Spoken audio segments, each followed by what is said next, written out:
Indian premier লিগে আরও একটি হতাশার রাত কাটালেন চেন্নাই সুপার কিংস। মহেন্দ্র সিং ধোনির ক্যাপ্টেন্সিতে ভাগ্য বদলালো না চেন্নাই সুপার কিংসের। নিজেদের ঘরের মাঠে কলকাতা নাইট রাইডার্সের কাছে 8 উইকেটের বিশাল ব্যবধানে হার, যার ফলে এই নিয়ে টানা 5 ম্যাচ হার চেন্নাই সুপার কিংসের। অপরদিকে 8 উইকেটের বিশাল ব্যবধানে জয়ের ফলে নেট রান রেটে উন্নতি কলকাতা নাইট রাইডার্সের, যার ফলে পয়েন্টস টেবিলের 6 থেকে 3-এ উঠে এসলেন কলকাতা নাইট রাইডার্স। হ্যাঁ বন্ধুরা, আজকে আমরা কথা বলতে যাচ্ছি চেন্নাই সুপার কিংস এবং কলকাতা নাইট রাইডার্সের ম্যাচ নিয়ে। কলকাতা নাইট রাইডার্সের কাছে নিজেদের ঘরের মাঠে টস হেরে ব্যাট করতে নামেন চেন্নাই সুপার কিংস। ঋতুরাজ গায়কোয়াড় ইনজুরির ফলে মহেন্দ্র সিং ধোনির ক্যাপ্টেন্সিতে ব্যাট করতে নামে চেন্নাই সুপার কিংস, কিন্তু ব্যাট হাতে ভালো হলো না চেন্নাই সুপার কিংসের। পাওয়ার প্লের 6 ওভার শেষে বোর্ডে মাত্র 31 রান, হাতে নেই 2 উইকেট। 3 এবং 4-এ ব্যাট করতে আসা শুভমান দুবে এবং বিজয় শঙ্কর আশা দেখালেও ভালো করতে পারেনি।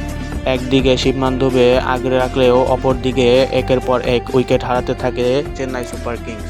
চেন্নাই সুপার কিংসের ক্যাপ্টেন্সের দায়িত্বে থাকা ঋতুরাজ গায়কোয়াড় কনুয়ের চোটের কারণে মৌসুম থেকে ছিটকে যান, যার ফলে বাকি ম্যাচগুলো মহেন্দ্র সিং ধোনির নেতৃত্বে মাঠে নামবেন চেন্নাই সুপার কিংস। ফলে কলকাতা নাইট রাইডার্সের বিরুদ্ধে ক্যাপ্টেন্সিতে ফিরেন মহেন্দ্র সিং ধোনি। তাতে অবশ্য দলের পরিস্থিতি বদলানো যায়নি। নিয়মিত ব্রেকে উইকেট হারাতে থাকেন চেন্নাই সুপার কিংস।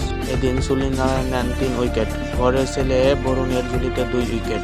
সিএসকের পাঙ্গনি মঈন আলী নেন 1 উইকেট, 2 পেসারও উইকেট নিয়েছেন, যার ফলে 20 ওভার শেষে 9 উইকেটে 103 রানে শেষ হয় চেন্নাই সুপার কিংসের ইনিংস। ফলে কেকেআরের বোর্ডে মাত্র 104 রানের টার্গেট।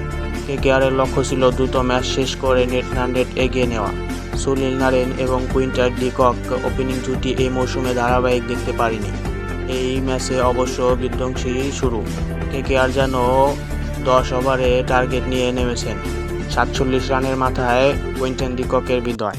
অপরদিকে বিধ্বংসী ইনিংস খেলতে থাকেন সুনীল নারায়ণ, মাত্র 18 বলে 44 রানের ইনিংস। সুনীল নারায়ণের বিদায়ের পর ক্রিজে আসেন আজিঙ্ক্য রাহানে এবং রিঙ্কু সিং।